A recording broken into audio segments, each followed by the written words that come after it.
नमस्ते ज्योतिराजाय विवेकानंदसूरये सच्चित्सुखस्वरूपाय स्वामिने तापहारिणे।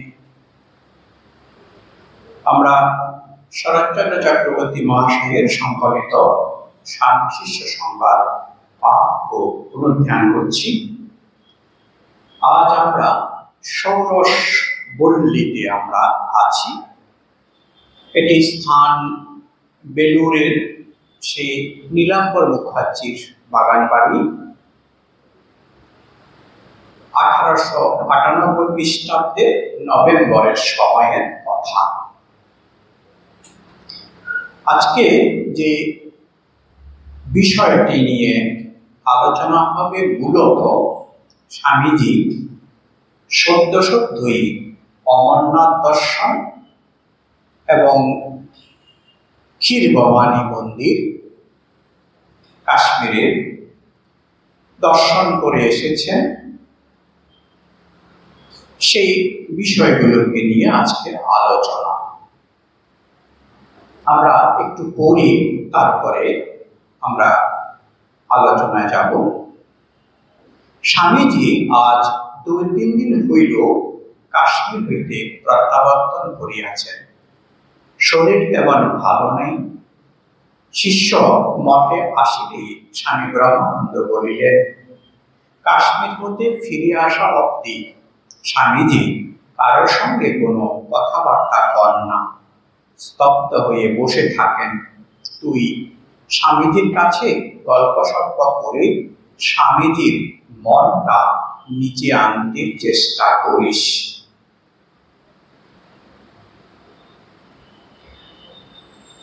এখানে একটা জিনিস আমরা লক্ষ্য করতে পারি যে অবতার কল্প মহাপুরুষগণের মন সাধারণতই সংসার ভূমি থেকে অনেক উঁচুতে থাকেন। শ্রীমদ্ ভগবত গীতাতে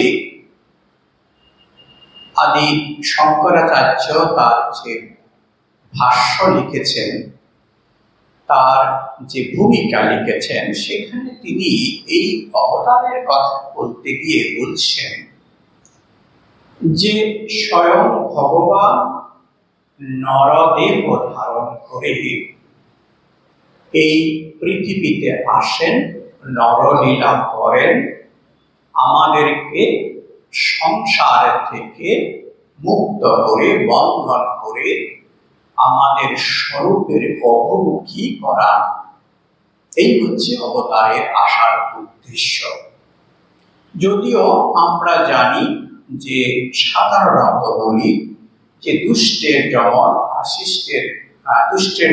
শিষ্টের পালন, যে ধর্ম প্রতিষ্ঠা করার জন্য আসেন।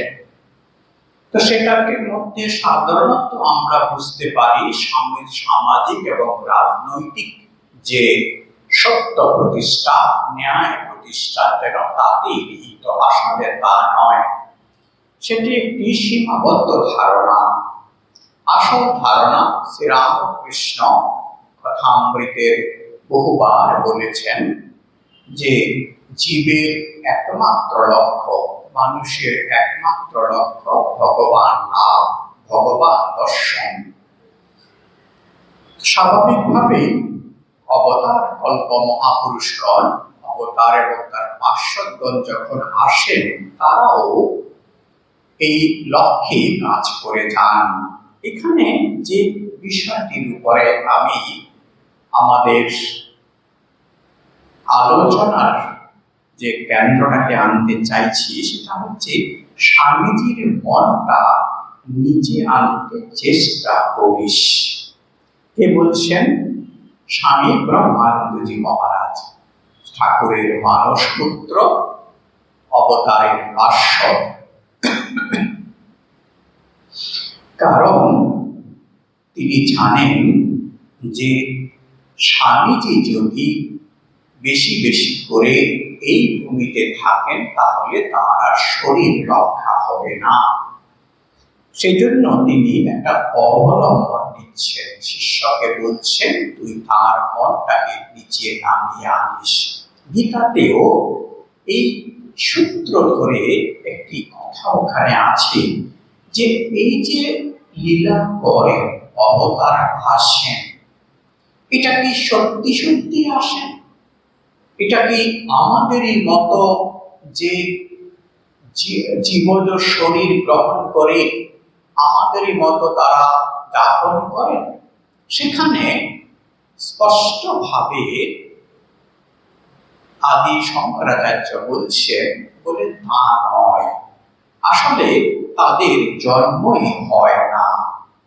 সেখানে তিনি বলছেন যে যেন তিনি মনুষ্য রূপ ধরে আমাদের মধ্যে আছেন। যে ইগো শব্দটাকে সংস্কৃতে ব্যবহার করা হয়েছে, যে তিনি যেন আসেন, তিনি যেন কথা বলছেন, তিনি যেন আমাদের মতো সুখ এবং দুঃখের ভাগিদার হচ্ছেন। আমরা রামায়ণেও দেখতে পাই যে যখন সীতা মাকে রাবণ অপহরণ করে নিয়ে গেল, তখন রাম স্বাভাবিক একজন সাধারণ মানুষের মতো তিনি তার যে দুঃখের অভিব্যক্তির যে প্রকাশ হয় সেইভাবে সাধারণ মানুষ যেভাবে করেন সেইভাবে তিনি করছেন। তো আমাদের প্রশ্ন আসতে পারে যে সত্যি সত্যি কি তারা এরকম করেন? সেখানে মহাপুরুষরা, আমাদের ঋষিরা তারা বলছেন, শাস্ত্রকাররা বলছেন তা কিন্তু নয়, বরং তারা কষ্ট করে তারা তাদের স্বরূপ ভুলে থাকেন, বা তারা চেষ্টা করেন তাদেরকে যেন আমাদের মতো সাধারণ মানুষের মতো মনে হয়। বারবার তাদের সেই যে খেলা, সেই যে ভূমিকাটা কখনো কখনো বিচ্যুতি দেখা দেয়, কখনো কখনো অভিজ্ঞ সাধকরা সেটা ধরে নেন, তখন তারা কখনো কখনো সেটা স্বীকারও করে নেন। তো সেখানে একই কথা যে স্বামীজি যেন সেই তার স্বরূপের সঙ্গে অবস্থান করছেন, তার কারণ তিনি অমরনাথ মহাতীর্থ দর্শন করে এসেছেন। এখানে আমরা একটু স্মরণ করে নিতে পারি, আমাদের এই অনুধ্যানের পক্ষে সুবিধা হবে। সেটা হচ্ছে আমরা শ্রী শ্রী মা শারদার জীবনেও এটা দেখতে পাই। বারবার দুটি সত্তা, কখনো তাকে কেউ বলছেন মা তুমি যে দেখছি আমাদের থেকেও বড় সংসারী, তো মা বলছে হ্যাঁ তাই তো, আমি তো তোমাদের মতোই তো সংসারী, তুমি কি অন্য কিছু ভেবেছিলে নাকি? তো তিনি সন্তুষ্ট হয়ে চলে গেলেন। আবার আমরা দেখতে পাই যে আমাদের প্রিয় শিবুদা, আমাদের শ্রীরামকৃষ্ণ লীলা পরিসরে অতি পরিচিত নাম, তার প্রিয় খুড়ি মাকে বলছে মা তুমি বলো, আমরা সেই ঘটনা জানি যে লোকে তোমাকে বলে কালী মা, লোকে তোমাকে বলে জগদ্ধাত্রী, এটা কি সত্যি? মা বলছেন ও শিব কি হলো রে, আমি তোর খুড়ি মা, তো চল এখনো অনেক দূরে যেতে হবে। আমরা জানি সেই ঘটনা, আরে বিকাল পরন্ত বিকালের সেই ঘটনা। তো বলছে ঠিক আছে, তুমি যেহেতু সত্যি কথা বলবে না, তাহলে এই রইল তোমার পুচকা পুচকি, আমি গেলাম। বলি ওরে শিবু এদিকে এদিকে এদিকে যাস না, তাহলে বলো সত্যি কথা। তখন শিবুদা মাকে প্রণাম করে যখন শ্রদ্ধার সঙ্গে জানতে চাইলেন, বলে হ্যাঁ আমি সেই। এই যে অভিব্যক্তির বিকাশ, তাদের স্বরূপের প্রকাশের কথা কখনো কখনো প্রকাশিত হয়ে যায়। এই যে অদ্ভুত একটা এই স্তর এবং এই স্তর, সংসার স্তর এবং সেই দিব্য ভূমি, যেখানে সংসারের কোনো বন্ধন নেই, স্পর্শ নেই, ব্যাস নেই, এই দুটি ভূমিতে খুব সহজ যাতায়াত করেন তারা। আমরা কথা আমাদের লীলা প্রসঙ্গকার শারদানন্দজি মহারাজের বর্ণনাতেও আমরা পাই এবং সেখানে তিনি বিস্তারিত বর্ণনা করেছেন। তো শ্রীরামকৃষ্ণের লীলাতেও একই জিনিস, তিনি যখন বারবার তার ভাবস্থ হচ্ছেন ঈশ্বর লীলায় বা কোনো ঈশ্বর উদ্দীপক কথা, পরিকথা বা কোনো মহাপুরুষ দর্শনে বা কোথাও তীর্থ দর্শনে গেছেন, তিনি সেই ভাবস্থ হয়ে পড়তেন। প্রথম আমরা জানি সাধারণ মানুষ পরিবেষ্টিত হয়ে তিনি যখন আছেন, তখনও যখন তার পার্শ্বদরা তার কাছে আসেননি, তাকে সকলেই সন্দেহ করত এবং পাগল বামুন বলে নামও দিয়েছিল। আমরা দেখতে পাই যে যখন অনেক শিক্ষিত যুবকরা, ব্রাহ্ম সমাজের লোকজন শ্রীরামকৃষ্ণের কথা শুনে আকৃষ্ট হয়ে দক্ষিণেশ্বরে এসেছেন, তখনও এই ধরনের সন্দেহের অবকাশ চলেছে। প্রতিদিন তাকে পরীক্ষার সম্মুখীন হতে হতো। আমরা দুটি পরীক্ষার কথা বলবো একেবারে ওই সময়টা।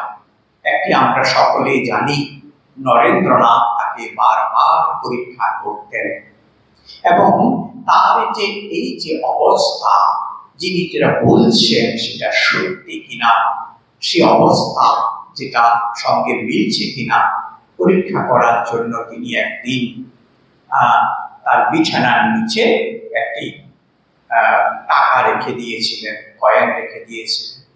এবং তখন ঠাকুরের এমন অবস্থা যে জাগতিক কোনো বস্তু, পয়সা, সোনা ইত্যাদি তিনি ধরতেই পারতেন না। তার শরীরে যেন বিছুটি কেটেছে সেরকম যন্ত্রণা হতো, বা বিছায় কেটেছে সেরকম যন্ত্রণা হতো। তো নরেনের তখন তিনি যুক্তি বিজ্ঞানের দ্বারা প্রভাবিত হয়েছেন, বিশ্বাস করতে পারেননি বা সন্দেহ করেছিলেন। এবং তার ফল আমরা যারা জীবনে করেছি জানি। সেদিন শ্রীরামকৃষ্ণের অজান্তে তিনি সে কাজ করেছিলেন এবং শ্রীরামকৃষ্ণ শোয়ার পরেই তিনি আটকে উঠেছিলেন যন্ত্রণা। তখন বুঝতেই পারছেন না কি হচ্ছে। তারপরে সকলেই এই বিছানা পরিষ্কার করে যখন এই পয়সাটি পেল, তখন তিনি বুঝতে পারলেন এবং দেখছেন যে নরেন নতমস্তকে দাঁড়িয়ে আছে। বুঝতে পারলেন নরেনের কাজ। সেদিন তিনি খুব খুশি হয়েছিলেন, বলেছিলেন ঠিক এইভাবে পরীক্ষা করে নিবি, দিনে রাতে যাকে তুই গুরু বলে মানছিস, সাধু বলে মানছিস, তাকে পরীক্ষা করে নিবি। তিনি কিন্তু একটুও অসন্তুষ্ট হননি। সেই পরম্পরা আমরা দেখতে পাই। নিবেদিতা বারবার তার গুরুকে উত্তপ্ত করেছেন এবং স্বামীজিও কখনো বিরক্ত হননি। সেই পরম্পরা বরাবর বজায় ছিল। আরেকটি ঘটনা মনে পড়ছে।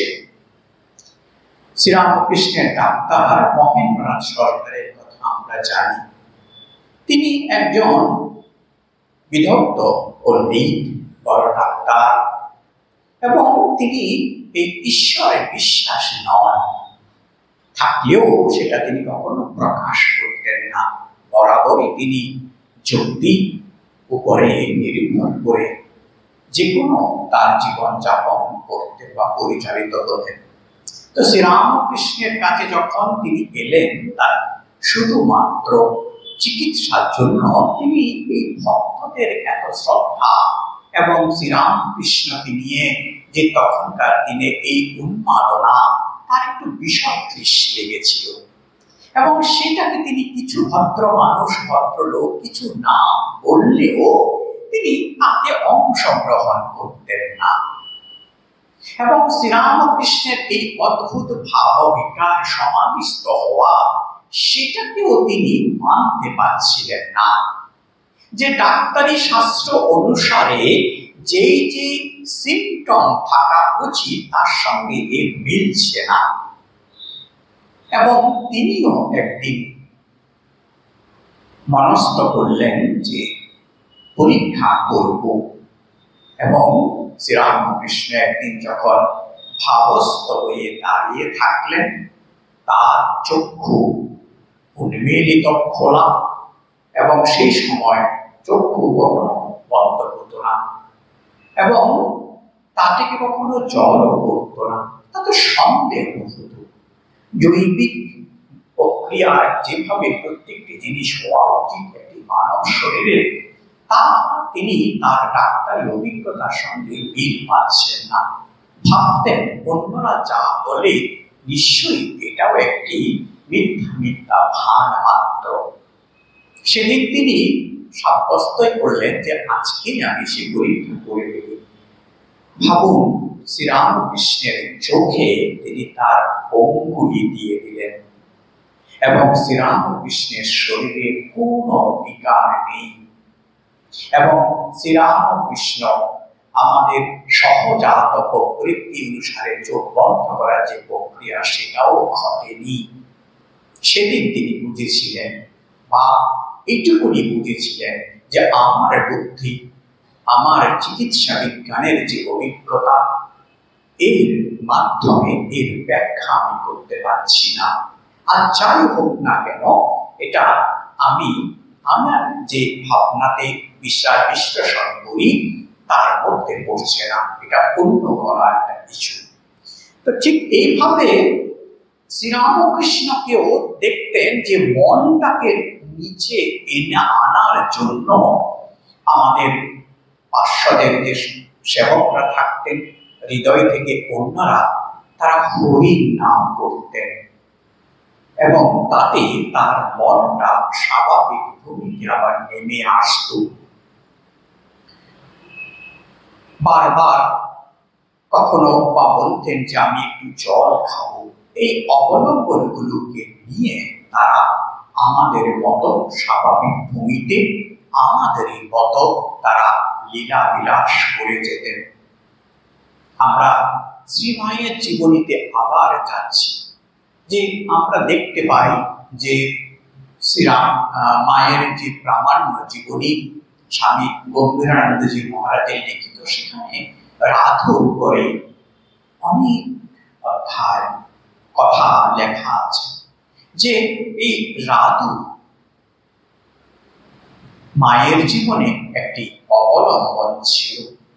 আমরা দেখতে পাই যে যেদিন যখন মা যাওয়ার সময় করেছেন এই দিব্য লীলা, তখন তিনি রাধুর উপর থেকে মন তুলে নিয়েছেন, এবং যে রাধু দিদির জীবনটা একটি আত্মপান্ত, একেবারেই জাগতিক, সেই রাধু দিদির যে মৃত্যুর সময়টা কিন্তু বোঝা যায় যে এটি একটি সাধারণ সংসারী মানুষের মৃত্যু মোটেই নয়। শ্রীরামকৃষ্ণ ও ভক্ত পরিমণ্ডলে যারা আমরা বিশ্বাস করি যে মায়ের সঙ্গে দিব্য স্বরূপ রূপে যোগীর মা, গোলাপ মা এবং রাধু দিদির বিশেষ ভূমিকা ছিল, ভাবুক কবিরা তারা বিভিন্নভাবে পূর্ব যুগের লীলার সঙ্গে বিভিন্ন চরিত্রদের মিল তারা খুঁজে পান, সেটা ব্যাখ্যান করেন, সেটা আপনারা নিজের ভাবে সেটাকে পড়ে নেবেন। কিন্তু এইটা বোঝা যায় যে পূর্ণ জ্ঞানে রাধুদের এই বর্ত লীলা সংকলন করছে। তো এখানে আমার যে এই এতগুলো আমরা অনুধ্যানের কথা বললাম, যে এই অবতার গল্প পুরুষদের মনটা আমাদের মতো থাকে না। আমরা অনেক কষ্ট করে, কখনো গুরু কৃপায়, কখনো তীর্থের ফলে, কখনো প্রাকৃতিক সৌন্দর্যের ফলে খানিকটা বা মন উঠলো, আবার সেই মনটা নিচেই নেমে যায়। আর এনাদের ঠিক তার উল্টোটা, বেশিরভাগ সময় তাদের মনটা উপরে থাকে, সমাধিস্থ থাকতে চান, তারপরে আমাদের জন্য তারা অল্পক্ষণের জন্য আসেন। আমরা আরেকটি ঘটনার কথা মনে করতে পারি, যখন কাশীপুরে শ্রীরামকৃষ্ণ আছেন, নরেনের বড়ই দুঃখ, যে অন্য অনেকেরই অনেক অনুভূতি হচ্ছে, আর হচ্ছে না। এবং শ্রীরামকৃষ্ণ যেন অন্যদের বেলায় অনুভূতি ইত্যাদি কৃপার সময় যেন অনেক বেশি সহজ স্বাভাবিকভাবে করে দিচ্ছেন, স্বামীজির বেলায় যেন তিনি একটু উদাসীন, স্বামীজি একটু অস্থির, তিনি বুঝতে পেরেছেন। একদিন শুনতে পাচ্ছেন যে বলছেন যে স্বামীজির এমন অবস্থা হয়েছে যে অনেকে ভেবেছেন স্বামীজির শরীর ত্যাগ করেছেন ধ্যানস্থ অবস্থায়।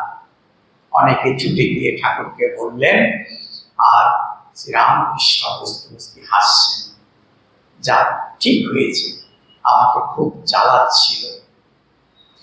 তারপরে বললেন সে অভিব্যক্তি যে তোর মা তোকে দেখিয়ে দিল, আজ থেকে সেটার আবার চাবি দিয়ে দিলাম, কারণ মায়ের কাজ তোকে করতে হবে। সেই যে সমাধি অবস্থার অনুভূতি শ্রীরামকৃষ্ণ তার মায়ের কাজের জন্য চাবি দিয়ে দিলেন। এবং কখনো তাকে বলছেন যে তুই কি হতে চাস? বলছে আমি সমাধিস্থ হয়ে বোধ হয়ে থাকতে চাই। বলছি ছি, তোকে আমি ভেবেছিলাম তুই কত বড় হবি, বড় বৃক্ষের মতো হবি, বলে জানবি এর চেয়েও অনেক বড় অনুভূতি অবস্থা আছে, মানে নির্বিকল্পে অবস্থার উপরে আছে। বলছে যা শাস্ত্রেও হয়তো বর্ণিত নেই, এইখানে আছে, নিজেকে দেখিয়ে বলছে। তো এই অবতার পুরুষ, গল্প পুরুষদের মধ্যে স্বামীজি আজকে মনের এই অবস্থা। শিষ্যকে শরৎচন্দ্র চক্রবর্তীকে স্বামীজি অতীব স্নেহ করতেন, সেই সুযোগটা নিয়ে স্বামী ব্রহ্মানন্দজি মহারাজ তাকে বলছেন যে তুই একটু চেষ্টা কর। আমরা জানি যে স্বামীজির প্রিয় যে বেদান্ত, সেই বেদান্ত শাস্ত্র অধ্যয়ন করেছেন তার শিষ্য সংস্কৃতের পণ্ডিত, এবং তিনি শাস্ত্রের যে শঙ্করের ভাষ্য সেটা তিনি গীতা ও উপনিষদের পড়েছেন। স্বামীজি তার সঙ্গে সেই বিষয়ে আলোচনা করতে খুবই আনন্দ পান। সে আশাতেই ব্রহ্মানন্দজি বললেন যে চেষ্টা করিস মনটাকে নামিয়ে আনতে। এবার আমরা সেই অপূর্ব ঘটনা করব। শিষ্য উপরে স্বামীজির ঘরে যাইয়া দেখিল স্বামীজি মুক্ত পদ্মাসনে পূর্বাশ্ব হইয়া বসিয়া আছে, যেন গভীর ধ্যানে মগ্ন, মুখে হাসি নাই, প্রদীপ্ত নয়নে বহির্মুখী দৃষ্টি নাই, যেন ভিতরে কিছু দেখিতেছে। শিষ্যকে দেখিবা মাত্র বলিলেন, এসেছিস বাবা, বস। এই পর্যন্ত।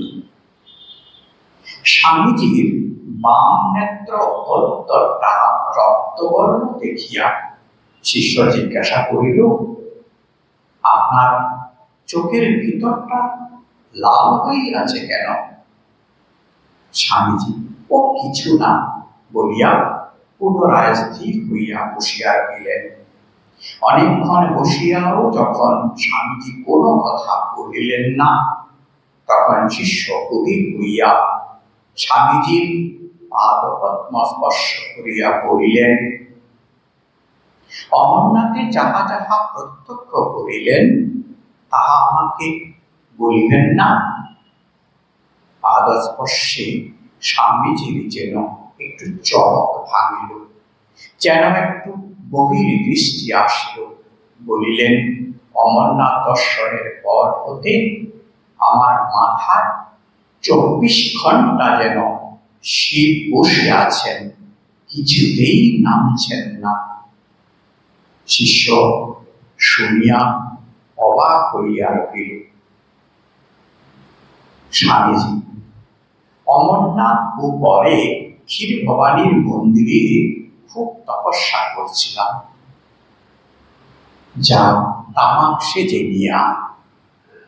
শিষ্য প্রফুল্ল মনে স্বামীজির আজ্ঞা শিরোধার্য করিয়া তার সাজিয়া দিল।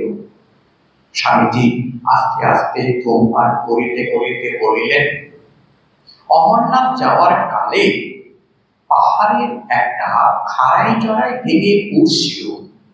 সে রাস্তায় যাত্রীরা কেউ যায় না, পাহাড়ের লোকেরাই যাওয়া আসা করে। আমার কেমন রোগ হলো, ওই পথে যাব তো যাবই। সে পরিশ্রমে শরীর একটু দমে গেছে। ওখানে এমন গরমে শীত যে গায়ে যেন ছুঁচ ফোটে। শিষ্য, শুনেছি উলঙ্গ হয়ে অমরনাথকে দর্শন করিতে হয়, কথাটা কি সত্য? স্বামীজি, হ্যাঁ, আমিও কপিল মাত্র করে ভস্ম মেখে গুহায় প্রবেশ করেছিল।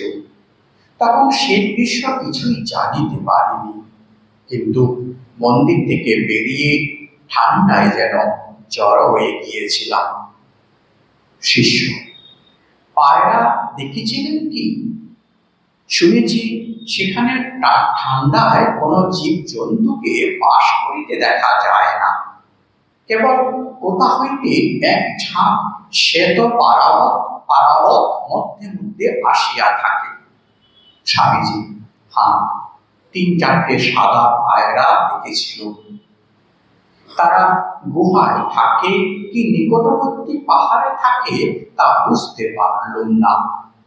শিষ্য, মহাশয়, লোকে বলে শুনিয়াছি, গুহা হইতে বাহিরে আসিয়া যদি সাদা পায়রা দেখে তবে বুঝা যায় সত্য সত্য শিব দর্শন হইল।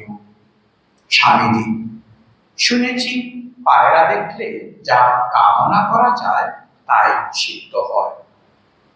অনন্তর স্বামীজি বলিলেন, আসিবার কালে তিনি সকল যাত্রী যে রাস্তায় ফেরে সে রাস্তা দিয়ে শ্রীনগরে আসিয়াছিলেন। শ্রীনগরে ফিরিবার অল্পদিন পরেই ক্ষীরভবানী দেবীকে দর্শন করিতে যান এবং 7 দিন তথায় অবস্থান করিয়া ক্ষীর দিয়া দেবীর উদ্দেশ্যে পূজা ও হোম করিয়াছিলেন। প্রতিদিন 1 মণ দুধের ক্ষীর ভোগ দিতেন ও হোম করিতেন। একদিন পূজা করিতে করিতে স্বামীজির মনে উঠিয়াছিল, মা ভবানী এখানে সত্য সত্যই কতকাল ধরিয়া প্রকাশিত হইয়াছেন। যবনেরা আসিয়া তাহার মন্দির পুরাকালে ধ্বংস করিয়া যাইল, অথচ এখানকার লোকগুলো কিছুই করল না। হায়, আমি যদি তখন থাকতাম তবে কখনো উহা চুপ করিয়া দেখিতে পারিতাম না। ওইরূপ ভাবিতে ভাবিতে তাহার মন যখন ক্ষোভে দুঃখে নিতান্ত পীড়িত, তখন স্পষ্ট শুনিতে পাইলেন মা বলিতেছেন, আমার ইচ্ছাতেই জবনেরা মন্দির ধ্বংস করিয়াছে। আমার ইচ্ছাতেই আমি জীর্ণ মন্দিরে অবস্থান করিব। ইচ্ছা করিলে আমি কি এখনই এখানে সপ্ততর সোনার মন্দির তুলিতে পারি না? তুই কি করতে পারিস? আমি তোকে রক্ষা করিব না তুই আমাকে রক্ষা করিবি? স্বামীজি বলিলেন, ওই দৈববাণী শোনা অবধি আমি আর কোনো সংকল্প রাখি না। মটফট করার সংকল্প ত্যাগ করেছি। মায়ের যা ইচ্ছা তাই হবে। শিষ্য অবাক হইয়া ভাবিতে লাগিল, ইদিনা একদিন বলিয়াছিলেন, যা কিছু দেখছিস শুনছিস তা তোর ভিতরে অবস্থিত আত্মার প্রতিধ্বনি মাত্র, বাহিরে কিছুই নাই। স্পষ্ট করিয়া বলিয়া ফেলিল, মহাশয়, আপনি তো বলিতেন ওই সকল দৈববাণী আমাদের ভিতরের ভাবের বাহ্য প্রতিধ্বনি মাত্র। স্বামীজি গম্ভীর হইয়া বলিলেন, তা ভিতরেই হোক আর বাইরেরই হোক, তুই যদি নিজের কানে আমার মতো ওইরূপ অশরীরী কথা শুনিস, তাহলে কি মিথ্যা বলতে পারিস? দৈববাণী সত্য সত্যই শোনা যায়, ঠিক যেমন এই আমাদের কথা বলছে তেমনি।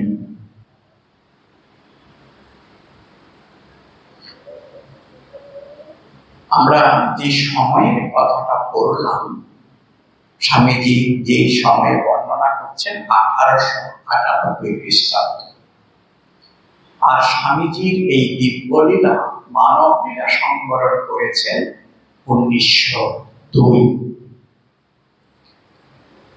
মাত্র কয়েকটি বছর।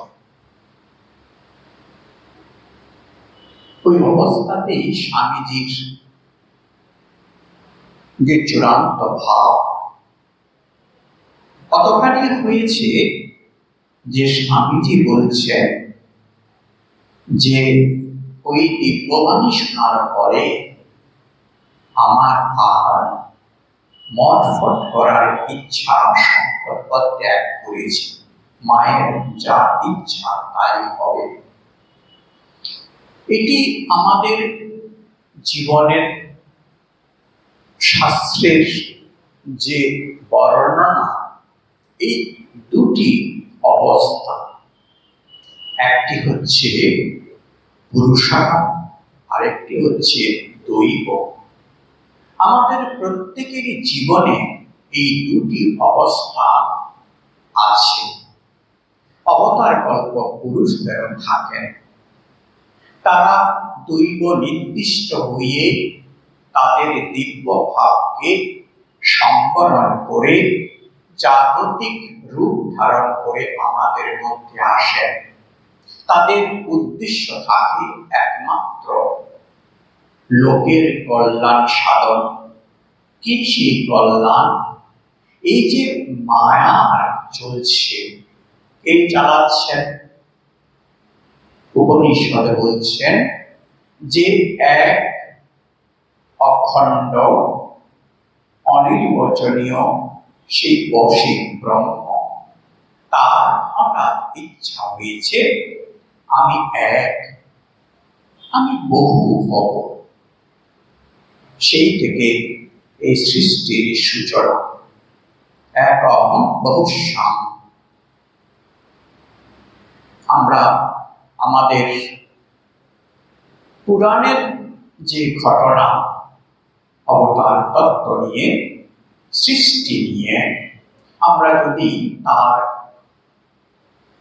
রুট সূত্রটা যদি উপনিষদে বুঝতে চাই, এই কথাটা আমরা দেখতে পাই যে এক অহম বহুশ্যাম, এক আমি বহু হব। বহু হয়ে আমি কি করবো না, আমার বোরিং, আমার লোনলি লাগছে। ব্রহ্মারও সে অবস্থা হয়েছে। এখানে ব্রহ্মা মানে আমাদের ব্রহ্মা নয়, ব্রহ্ম যিনি চেতনা, তার এই অবস্থার কথা ঋষি বলছেন। আমরা তার পরে, তার সামনে, তার আগের কিছু আমরা জানতে পারবো না। শুধু সেই হাজার হাজার বৎসর পূর্বে আমাদের ব্রহ্মজ্ঞানী ঋষির যে দর্শন, যেটা আমরা উপনিষদের মাধ্যমে পাচ্ছি, সেখান থেকে এই অবস্থার কথা আমরা পাই, যেটা আমাদের ভারতীয় দর্শনের একটি ভিত্তিও বটে।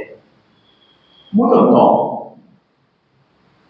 আমাদের মধ্যে যে দুটি দর্শনের ভাগ, একটি আমরা যাকে বলি যে বেদকে তারা নিজেদের প্রমাণ বলে স্বীকার করেন, আবার একটি দার্শনিক বা কিছু দার্শনিক মত আছে যারা বেদকে প্রামাণ্য বলে স্বীকার করেন না। তো মূলত সনাতন হিন্দু ধর্মের যত রকমের দার্শনিক মত সম্প্রদায় আছে, তারা বেশিরভাগই বেদকে প্রামাণ্য বলে স্বীকার করে। সুতরাং আমাদের সৃষ্টির এই কথাটাকে আমাদের বুঝতে না পারলে, আমরা যারা জানতে চাই, অনেক সময় আমাদের কাছে বড়ই অস্পষ্ট থেকে যায়। সেখানে এই যে অবস্থা হচ্ছে যে যেন আসেন অবতার। আমরা আদি শঙ্করাচার্যের গীতার উদ্ঘাতের কথা বলছিলাম। এখানে যে স্বামীজি এত তীব্রতার কর্মচঞ্চলতা, যিনি এই পৃথিবীর মঙ্গলের জন্য তার সমস্ত শক্তি দিয়ে নিষেচিত করেছেন এবং এই অল্প সময়ের মধ্যে সারা পৃথিবী তিনি চষে বেরিয়েছেন এবং প্রভাবিত করে তুলেছেন তখনকার যুগের বেশিরভাগ অংশ। তিনি হঠাৎ বলছেন যে ওই দৈববাণী শোনার পরে কি ছিল সেই দৈববাণীতে? স্বামীজির যে অহংকারকে নিয়ে কাজ করছিলেন তাকে সেই অহংকার থেকে নিবৃত্ত করেছে। স্বভাবতই তার মন এমনিতেই আমাদের যে অহংকারের দ্বারা পুষ্ট হয়ে আমি আপনি বেঁচে থাকি। এখানে অহংকার মানে বেঁচে থাকার অহংকার, অস্তিত্বের অহংকার। আমি আপনি বেঁচে আছি, এখানে সাধারণত অহংকার হয় যে আমার ধন আছে, দৌলত আছে, রূপ আছে, সেটা তো খুব জাগতিক আরেকটি স্তর। এখানে অহংকার মানে হচ্ছে আমি নিঃশ্বাস নিচ্ছি, আমি চিন্তা করছি, এটাই আমার অহংকার। অহংকার মানে এখানে আমার অস্তিত্ব। কি অস্তিত্ব? না আমি ভাবছি আমি জীব, আমি পুরুষ, আমি নারী, আমার এই যে আমাদের অ্যাট্রিবিউট, কোয়ালিটি বা গুণগুলো যখন আমি ইম্পোজ করছি আমার উপরে, সেই জায়গাটাকে কমানোই সাধনা। সেটা কমতে কমতে কি হবে? দুঃখের দ্বারা, বারবার দুঃখের দ্বারা। সুখের দ্বারা কি হয় না? হয়। বারবার বেশিরভাগ সময় দুঃখের দ্বারাই আমরা আমাদের স্বরূপকে জানার চেষ্টা করি। সুখে হয় কম, দুঃখে অনেক বেশি, প্রবলভাবে, খুব দ্রুতভাবে হয়। সেজন্য কবিরা বলতে পারেন দুঃখ ভগবানের দান। কিন্তু স্বামীজি যখন তার যে মিশন তিনি পরিচালিত করছেন, আমরা আসবো, আজকে না হলেও পরের দিনের অধ্যায়ে আসবো। সেখানে এই যে যেটাকে আমরা বলি লোকসংগ্রহার্থক বা মানুষের মঙ্গলের ইচ্ছায়, তার কারণ এর মধ্যে যখন তিনি এই কথাটি বলছেন যে মানুষেরকে বিদ্যা দান করতে হবে, অন্ন দান করতে হবে। কি জন্য বিদ্যা দান, অন্ন দান? বলতেই পারতেন ধর্মদান, বরং উল্টো বলছেন যে খালি পেটে ধর্ম দিলে সেটাকে তিনি বলছেন পাপ হবে বা অন্যায় হবে। না কেন? না এই মুহূর্তে ওই জীব যে অবস্থায় আছে তার যে ক্রম বিকাশ বা ক্রম যে উন্নতি, সে প্রথমে শারীরিকভাবে সুস্থতা, শারীর সুস্থ হলে মনের সুস্থতা, মন সুস্থ থাকলে তখন তার মনের মধ্যে পরিশীলিত ভাব আনা, তখন তার বৌদ্ধিক উন্নতি, এবং সেই বৌদ্ধিক উন্নতির চূড়ান্ত অবস্থায় গিয়েই একমাত্র সম্ভব মানুষের পক্ষে এই চিন্তাটা করা যে আমি দেহ নই, আমি আত্মস্বরূপ। তার আগে পর্যন্ত যদি সেই ক্রম বিকাশের এই স্তরটার মধ্যে দিয়ে না যায় তাহলে সেটা সম্ভব হয় না, এবং সেই সময়টুকু তাকে দিতে হবে। অবতার পুরুষগণ তাদের জীবনের যে লীলা সেটাকে দিয়ে আমাদেরকে তাই বোঝাচ্ছে। এবং আমরা দেখতে পাই যে পূর্ব যুগের যে অবতার আর বর্তমান যুগের যে অবতার, শ্রীরামকৃষ্ণের যে কর্ম পদ্ধতি, সেখানের মধ্যে অনেক কিছুই যুগের প্রয়োজনে পরিবর্তিত হয়েছে। এখানে প্রথমেই বৌদ্ধিক উন্নতির কথা না বলে জাগতিক উন্নতির কথা বলছেন। সেজন্য বলছেন যে অন্ন, বস্ত্র, বাসস্থান এইগুলোকে যা দিয়ে যাতে সাহায্য করা। কে সাহায্য করবেন? মানুষই করবেন। কিভাবে করবেন? সেটা সাহায্যের জন্য নয়। কিভাবে? পূজার ভাবে না। কেন? কারণ যিনি করছেন তিনিও নিজের ক্রম উন্নতির মাধ্যম হিসাবে করছেন। যদি না করে এই ভালো কর্মের দ্বারা উল্টো আরো বেশি বন্ধন হতে পারে, আরো বেশি অহংকারী হয়ে উঠতে পারে। তাতে আরো বেশি ভাবে আমরা জাগতিক হয়ে পড়ব। তো এই ভাবনাটা স্বামীজি বলছেন যে এটা বোঝা যাচ্ছে একটি লক্ষণ। এখানে বলছেন শিষ্যের একটু সন্দেহ হয়েছে যে এই মানুষটি না কিছুদিন আগে বেদান্তের ভাবনা থেকে সমস্ত কথা বলেছেন। এই যে দুটো প্রেক্ষিত, একটি বেদান্তিক পার্সপেক্টিভ থেকে স্বামীজির কথাবার্তা, যেখানে সব ঈশ্বরের কথা তিনি বলছেন না, পূজা পাঠ আচার বিশ্লেষণের কথা বলছেন না, চূড়ান্ত সত্যের কথা বলছেন। আমরা যদি তার জীবনকে যদি কয়েকটা ভাগে যদি ভাগ করি, আমরা দেখতে পাই যে তিনি যেদিন থেকে শিকাগোর বক্তৃতা থেকে শুরু করে দুবার যে পাশ্চাত্য যাত্রার যত কটা বক্তৃতা আছে, সমস্ত বক্তৃতাগুলোই কিন্তু বেদান্তিক পার্সপেক্টিভ থেকে, বেদান্তের দিক থেকে বলা। যখনই তিনি ভারতবর্ষে ঢুকেছেন, তিনি বলছেন যে আমার এই মাতৃভূমি এই মুহূর্তে দাসত্বের বন্ধনে সমস্ত তার ঐতিহ্য ভুলে গেছে। এই মুহূর্তে এই মাতৃভূমির মধ্যে বৈদান্তিক ভাব জাগানো খুব কঠিন। প্রথম দাসত্ব পরাধীনতা, এই দাসত্ব এবং পরাধীনতা থেকে মুক্ত করতে হবে। বলেছেন আপনি তাহলে কেন প্রত্যক্ষভাবে রাজনীতির সঙ্গে জড়িত হচ্ছেন না?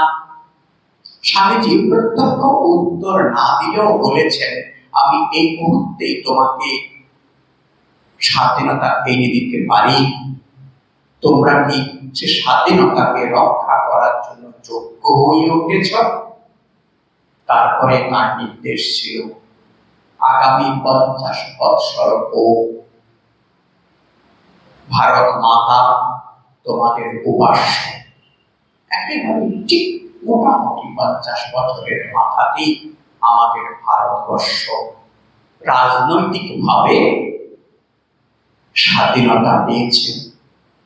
অর্থনৈতিক স্বাধীনতার সংগ্রাম, মানসিক স্বাধীনতার সংগ্রামের জন্য আমরা এখনো লড়াই করে যাচ্ছি। বারবার তিনি পাশ্চাত্য সমাজের সঙ্গে তুলনা করে বলতেন তার চিঠিপত্রের মধ্যে, সমতা বুঝতে চাইছিস, এদেশে আস, এসে দেখ এদেশে নারী পুরুষ কিভাবে সমানভাবে তারা সামাজিক জীবনযাপন করছে। শিক্ষায়, দীক্ষায়, বিজ্ঞান, প্রযুক্তিতে সমস্ত বিষয়ে তারা আমাদের দিক থেকে এগিয়ে আছে। তাদেরকে আমার দেওয়ার কিছু নেই একমাত্র বেদান্ত ছাড়া।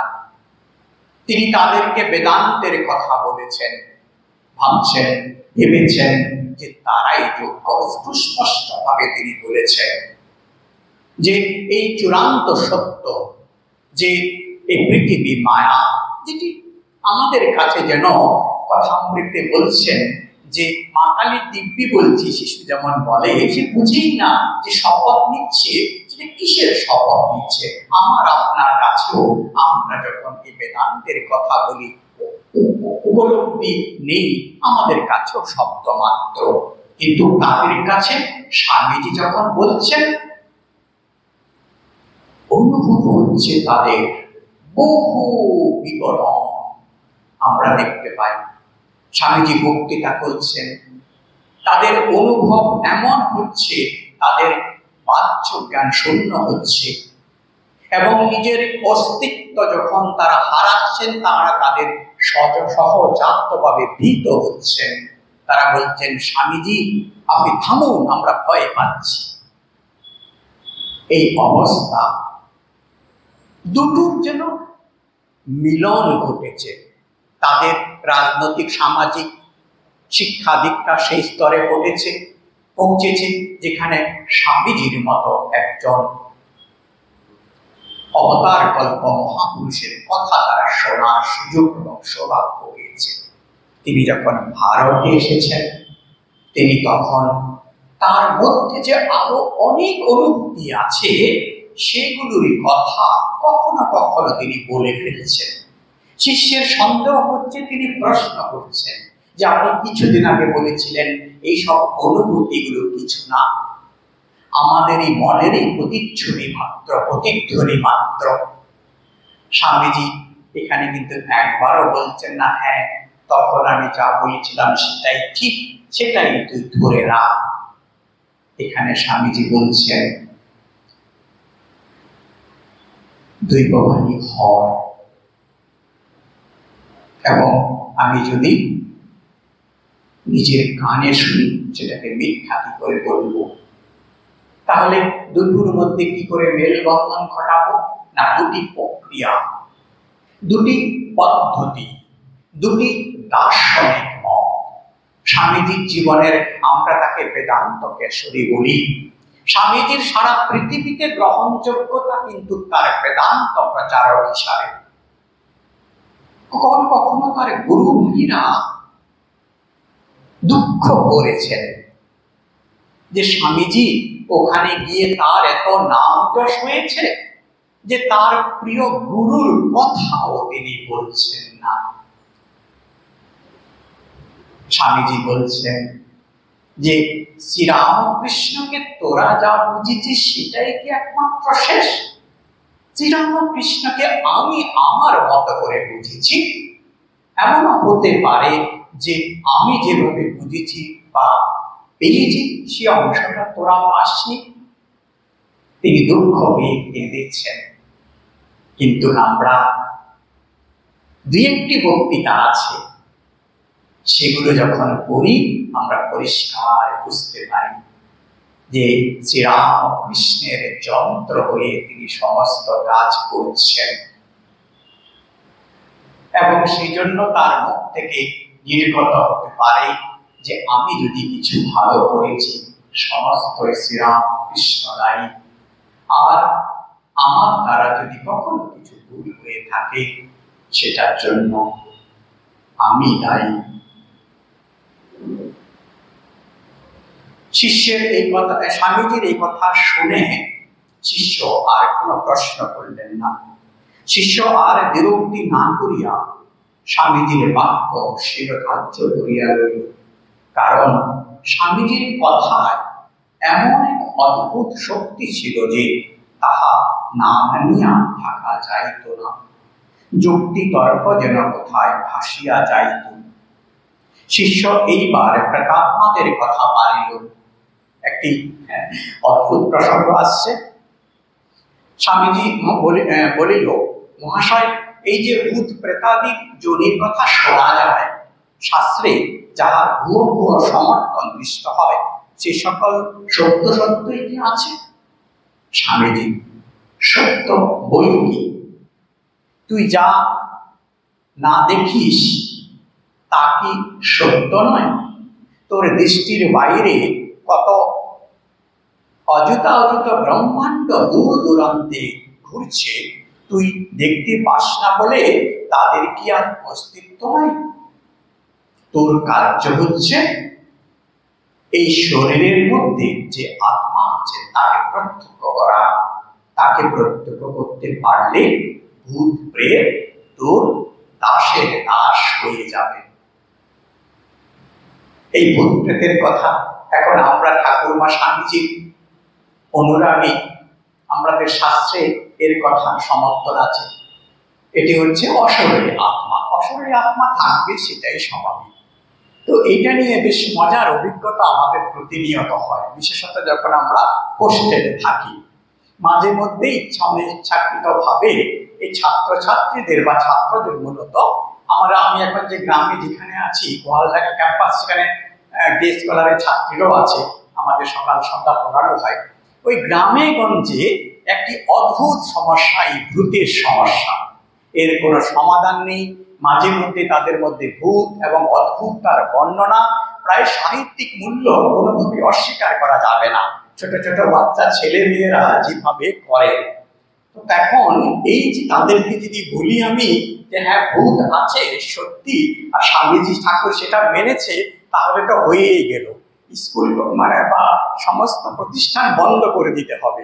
তখন আমাদেরকে বলতেই হয় যে ভূত নেই, আর বা থাকলেও সমস্ত ভূতগুলোকে আমি নিয়ে নিচ্ছি, কারণ আমার কাজকর্মের আশ্রমের লোকজন একটু কম আছে, তাদেরকে দিয়ে আমরা কাজকর্মগুলো করবে, তোদের সঙ্গে আর দেখা সাক্ষাৎ করবে না।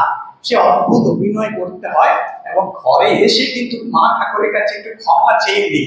আর যদি থাকেও ভূতগুলোতে কোনোদিন আমি দেখিও নি, হে আত্মাগণ তোমরা যদি থেকেও থাকো তো ভুলেও আমাকে দর্শন দিতে এসো না, সেটা সহ্য করার মতো ক্ষমতা হয়তো আমার নেই, আর শিশুদেরকেও তুমি ডিস্টার্ব করো না। তবে ফল ঘটেছে, তারা এই ধরনের পরে তাদের মধ্যে একটা প্রচার হয়ে গেছে, ভূতগুলো মহারাজ নিয়ে গিয়েছে, আর ভূতগুলো নেই। তো সুতরাং আপনারাও ভূতে ভয় পাবেন না। ভূত কিন্তু সকলে দেখতে পায় না, আর এটা সম্ভব নয় সকলের পক্ষে। এবং আমরা যেটা সহজ স্বাভাবিকভাবে বলি, এটি একটি বড় সাবজেক্ট, প্রচুর সাহিত্য, নাটক, সিনেমা এই বিষয়ে হয়ে গেছে, এবং এই বিষয়ে মনস্তাত্ত্বিকরা, সাইকোলজিস্টরাও অনেক গবেষণা ইত্যাদি করেছেন। আমাদের মধ্যে স্বয়ং রবীন্দ্রনাথের বিশেষ অধ্যায় রয়েছে জীবনে এগুলো। তো সুতরাং স্বামীজি বলছেন যে ওইসব ভূতের কাণ্ডে মন দিস নে, ভাববি ভূত প্রেত আছে তো আছে, তোর কার্য হচ্ছে এই শরীরের মধ্যে যে আত্মা আছে তাকে প্রত্যক্ষ করা। তাকে প্রত্যক্ষ করতে পারলে ভূত প্রেত তোর দাসের দাস হয়ে যাবে। শিষ্য কিন্তু মহাশয়, মনে হয় উহাদের দেখিতে পাইলে পুনর্জন্মাদি বিষয় খুব দৃঢ় হয় এবং পরলোকে আর অবিশ্বাস থাকে না। আপনাদের সকলের মনের প্রশ্নই শিষ্য করেছেন, কারণ যতই আমরা মা ঠাকুর জীবনী পড়ি, পুনর্জন্ম নিয়ে আমাদের মধ্যে একটা অবিশ্বাস থাকে বইকি। আর বিশেষত যেহেতু বর্তমান আমাদের যে মেডিকেল সায়েন্স বা আমরা সাধারণত যেটাকে বিজ্ঞান বলি, বেশিরভাগ অংশই এখনো বলে যে মৃত্যুর পরে কিছু থাকে না, মানে মৃত্যু শরীরের নাশ, মানে সমস্ত কিছু শেষ। একটি মত আছে, থাকবে, থাকাটাই স্বাভাবিক। এবং আমাদের আদি অনাদিকাল থেকে শ্রীমদ্ ভগবত গীতা থেকে আজ পর্যন্ত বহু মহাপুরুষ, শাস্ত্রকার, পণ্ডিত, ব্রহ্মজ্ঞানীরা এর সাক্ষ্য দিয়েছেন পুনর্জন্ম বিষয়ে। এবং এখন যারা বর্তমান আবার মেডিকেল সায়েন্সেরও কিন্তু 2-3টে বড় বড় স্কুল আছে যারা এই বিষয়ে চর্চা করছে, এবং তারাও কিন্তু অনেক এভিডেন্স, সাক্ষ্য দিয়ে যাচ্ছে পুনর্জন্মের বিষয়ে। এবং একটা অদ্ভুত পরিসংখ্যান দেখা যায় যে খ্রিস্টান যে মেটাফিজিক্স, সেখানে কিন্তু পুনর্জন্মের অস্তিত্বের কথা স্বীকার করা হয় না। আমরা এই ভারতীয় উপমহাদেশে জন্মগ্রহণ করার কারণে যেমন খুব সহজভাবে পুনর্জন্মের অস্তিত্ব স্বীকার করতে পারি, যেহেতু আমরা শুনে শুনে বড় হয়েছি। পাশ্চাত্যবাসীরা কিন্তু তা নয়, কারণ তারা জানে যে শরীর এখানে শেষ হয়ে যায়, তারপর আমরা লাস্ট জাস্টিসের জন্য অপেক্ষা করবো, যেটাকে আমরা বলি শেষ বিচারের জন্য, তার আবার জন্ম হবে। কিন্তু অদ্ভুত পরিসংখ্যান এটা দেখা গেছে যে আমেরিকাতে প্রায় 65% মানুষকে জিজ্ঞাসা করা হয়েছিল যে আপনারা কি মানুষের পুনর্জন্ম কথা বলছে শুনেছেন? হ্যাঁ শুনেছি পুনর্জন্ম সম্বন্ধে, রিইনকার্নেশন। এটা কি বিশ্বাস করেন? বলে হ্যাঁ বিশ্বাস করি, হয় বলে। তো তারাও খানিকটা এই ধরনের মতের দ্বারা প্রভাবিত হয়ে পড়ছে। বিশ্বের বেশিরভাগ মানুষই এখন একটা সুবিধা হয়েছে। আগে আগে এই ধ্যানটাকে আমরা এই ভৌগোলিক কারণে, যোগাযোগ ব্যবস্থার সীমাবদ্ধতার কারণে শুধু ওই রিজনে থাকতো। এখন ইন্টারনেট হওয়াতে এখন যে কোনো মানুষ তার যদি কোনো অসুবিধা থাকলেও নিজে ঘরে বসে সেই জ্ঞানটাকে পড়তে পারে, জানতে পারে। সামাজিক বা ধর্মীয় কোনো অসুবিধা থাকলেও সেই জন্য মানুষ এখন নিজের মতো করে স্বাধীনভাবে জ্ঞান চর্চা করার সুযোগ পেয়েছে। এটা বর্তমান বিজ্ঞানের বা ইন্টারনেটের একটি আশীর্বাদ। তো সে কারণে এখন পুনর্জন্ম নিয়ে আর বিশেষ মানুষের মধ্যে খুব একটা কৌতূহল নেই। এটা হয় জানে। এবং একটি মনে করছে, আপনাদেরও হয়তো শুনতে ভালো লাগবে, আমাদেরও প্রায় শেষ লগ্নে এসে পড়েছি, এটা বলেই আমরা প্রায় শেষের দিকে যাব। এই পুনর্জন্ম নিয়ে একটু রেফারেন্স দিয়ে দিই যে আমাদের বাংলাতে আমাদের কবিরা, সাহিত্যিকরা অনেক কাজ করে গেছেন। রবীন্দ্রনাথেরও স্মৃতি আছে। এর মধ্যে দুটি যে স্কুল, যারা সাইকোলজিস্ট, মনোবিজ্ঞানী বলি আমরা, একটি কে বলা হয়, একজন ভদ্রলোক স্টিভেন আয়ারসন বলে, তার একটি বই আছে 20 সাজেস্টিভ কেস অফ রিইনকার্নেশন। আরেকজন উনি রাশিয়ান, তিনি ভার্জিনিয়া ইউনিভার্সিটিতে অধ্যাপনা করতেন। আরেকটি হচ্ছে ব্রেইন উইস বলে, রাশিয়ান উচ্চারণ, ব্রেইন উচ্চারণটা আমাদের বাঙালি ডব্লিউ উচ্চারণ হবে, ব্রেইন উইস বলে। ওনারও বই আছে, অনেকগুলো বই, এবং তাদের একাডেমি আছে, তারা এই নিয়ে চর্চা করেন এবং তারা এভিডেন্স কালেক্ট করেন। এই স্টিভেন আয়ারসন, তিনি তার কাজই ছিল পুনর্জন্মের বিশ্বাস করা। তার সামনে ঘটনা এসছে, তিনি এভিডেন্স গুলো কালেক্ট করে রেখে গেছেন। এবং তিনি যখন এভিডেন্স কালেক্ট করতে যেতেন, তখন তিনি তার সঙ্গে বিজ্ঞানীদের অন্য বিভাগে নিয়ে যেতেন যে আমি একটা এই ধরনের এভিডেন্স কালেক্ট করতে যাচ্ছি, তোমরা যদি আমার সঙ্গে থেকে আমাকে সাহায্য করো, কারণ তোমরা বিশ্বাস করো না। এমনও হতে পারে যে আমি যাতে বিশ্বাসী না হয়ে পড়ি, অনেকটা এইভাবে যাতে এর মধ্যে একটা সত্যতা থাকে। তো এইভাবে তারা কাজ করে গেছেন। এবং ব্রেইন উইজের অনেকগুলো বই আছে, এর মধ্যে একটি বই খুব বিখ্যাত, মেনি লাইফ মেনি মাস্টার। আপনারা এই বইগুলো সবই ইন্টারনেটে পেয়ে যাবেন, ফ্রিতে পেয়ে যাবেন, অ্যামাজনে পেয়ে যাবেন। কেউ যদি পড়তে চান পড়তে পারেন। আরেকটি মজার আমাদের আছেন, আমাদের এই বাংলারই সৃষ্টি, বিভূতিভূষণ বন্দ্যোপাধ্যায়ের দেবযান বই, অনেকে হয়তো পড়েছেন। এই বইটি একটি গল্পের আকারে লেখা। আমি ব্যক্তিগতভাবে পড়ার পরে এবং এটি যখন অনেক বিশিষ্টদের যে রিভিউ করেছি, এটা আমার মতের সঙ্গে মিলে যায় যে উনি কতখানি পণ্ডিত ছিলেন। আমাদের উপনিষদ এবং পুরাণ আদি কত গভীরে তিনি পড়েছেন। তিনি একজন বিদগ্ধ পণ্ডিত, সাহিত্যিক, সেটা আমাদের কোনো সন্দেহ নেই। কিন্তু এই বিষয়টাকেও তিনি, শাস্ত্রের এত গভীর বুদ্ধি না থাকলে এই ধরনের একটি উপন্যাস সৃষ্টি করা যায় না। এবং তিনি কখনো বলেননি যে আমি সত্যি ঘটনার উপরে পড়ছি একটি উপন্যাস, কিন্তু সেই উপন্যাসটার মধ্যে আপনারা যারা উপনিষদ বা গীতা বা পুরাণাদি পড়ার সুযোগ পেয়েছেন, বুঝতে পারবেন যে গভীর উৎপত্তি না থাকলে এই উপন্যাস সৃষ্টি করা যায় না। এটিও কিন্তু পুনর্জন্মেরই একটি জার্নি। আপনাদেরকেও ভালো লাগতে পারলে পড়তে পারেন। আমরা এবার শেষ লগ্নে এসেছি, শেষ করছি আমরা। স্বামীজি এই প্রশ্নের উত্তরে বলছেন যে, স্বামীজি শিষ্য বলছেন যে পুনর্জন্মে বিশ্বাস হলে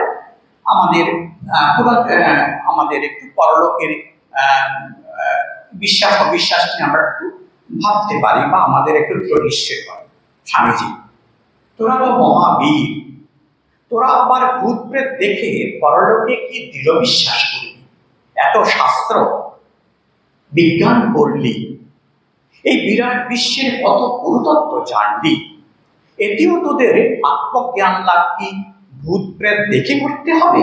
ছি ছি। তো স্বামীজির এই তিরস্কার আমাদের সকলের জন্য থাকুক এবং আমরা যেন স্বামীজির ইচ্ছা অনুসারে তো আত্মমুখী হতে পারি, তার কাছে এই প্রার্থনা করব এবং দিব্যত্রীর চরণে প্রার্থনা করব তারা আমাদেরকে সঠিক পথে পরিচালিত করুন। ওম শান্তি শান্তি শান্তি। হরে ওম তৎসৎ। শ্রী রামকৃষ্ণায় পরমস্তু।